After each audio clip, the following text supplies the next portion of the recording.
আবার এসেছি আপনাদের কাছে আরেকটি রেসিপি নিয়ে। আজকে মাছ, ট্যাংরা মাছ করে দেখাবো। ট্যাংরা মাছটাকে আমি ধুয়ে, দেখুন সাইজটা খারাপ না, ভালোই আছে। ট্যাংরা মাছটাকে ধুয়ে আমি নুন হলুদ মাখিয়ে রেখে দিয়েছি। এবার আমি আজকে ট্যাংরা মাছ এমনি পেঁয়াজ দিয়ে কিছু দিয়ে করবো না। আজকে ট্যাংরা মাছ আমি এই ধনেপাতা নিয়েছি, ধনেপাতাটাকে ধুয়ে একদম ফ্রেশ ধনেপাতা ধুয়ে পরিষ্কার করে নিয়েছি। আজকে ট্যাংরা মাছটাকে আমি ধনেপাতা বাটা দিয়ে ট্যাংরা মাছ করে আপনাদের সঙ্গে সেটিকে শেয়ার করবো। দেখুন আপনাদের সেটা ভালো লাগে কিনা। আসুন, বসিয়ে দিয়েছি।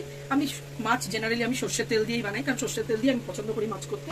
সাদা তেল আমার অতটা ভালো লাগে না সাদা তেল দিয়ে মাছ করতে, তাই আমি এখানে সর্ষের তেল দিয়ে নেবো। পরিমাণ মতো তেল দেবো, খুব বেশিও না একদম কমও না, কারণ ধনেপাতা দিয়ে মাছ করবো তাতে একটু তেল একটু না হলে ভালো লাগে না খেতে, তাই জন্য তেলটা আমি দিয়ে নিলাম। তেলটা গরম ভালো করে গরম করে নিয়েছি।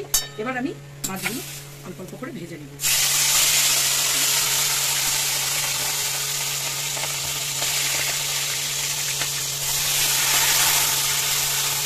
কড়া করে ভাজবো না মাছ, কড়া করে ভাজলে শক্ত হয়ে যায়, তো হালকা করে মাছগুলোকে আমি ভেজে নেব।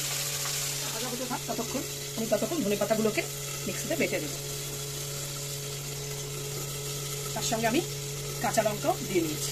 কাঁচা লঙ্কা দিয়ে ধনেপাতাগুলোকে ভালো করে পেস্ট করে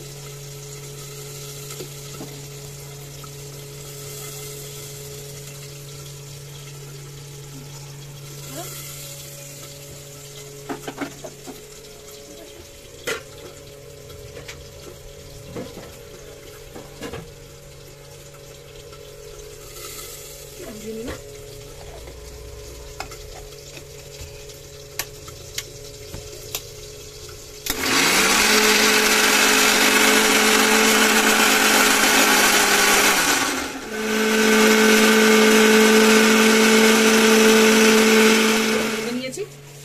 এই তেলের মধ্যে, মাছ ভাজার তেলের মধ্যে আমি এখানে একটু কালো জিরে দিয়ে দেবো।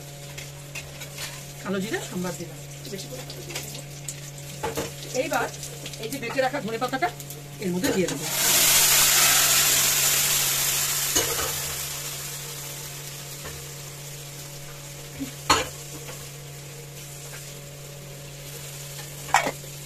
বেশি কিচ্ছু মশলা এর মধ্যে দেবো না, কারণ ধনেপাতার গন্ধটাই ট্যাংরা মাছে ভালো লাগবে। হ্যাঁ, জ্যান্ত ট্যাংরা। আর এর মধ্যে একটু দিয়ে দেবো সামান্য নুন, একটু হলুদ গুঁড়ো, কাঁচা লঙ্কা বাটা দিয়েছি। লঙ্কার গুঁড়ো আমি আর দেবো না, অনেকে লঙ্কার গুঁড়ো দেয় কিন্তু আমি দেবো না। দিয়ে ভালো করে ধনেপাতার সাথে হলুদ নুনটাকে ভালো করে মিশিয়ে নেবো। একটু সামান্য আমি চিনি দেবো, কারণ ধনেপাতা বাটা তো, ওই জন্য একটু চিনি না দিলে টেস্টটা ঠিক আসবে না। মাছে অনেকে দিতে চায় না, কিন্তু আমি দিলাম। কিছু কিছু মাছের ঝোলে একটু চিনি না দিলে ভালো লাগে না। দিয়ে দিলাম গোটা কাঁচা লঙ্কা আমি এর মধ্যে দিয়ে দেবো। যে বেশি ঝাল খায় সেই লঙ্কাটাকে ডলে খেতে পারে। গোটা কাঁচা লঙ্কা এর মধ্যে দিয়ে দেবো। যার একটু বেশি ঝালের দরকার সেই লঙ্কাটাকে তাহলে ভাতের সাথে ডলে খেতে পারবে। এই আমার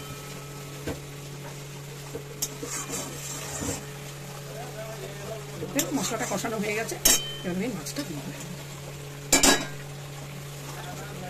মাছটা দিয়ে ভালো করে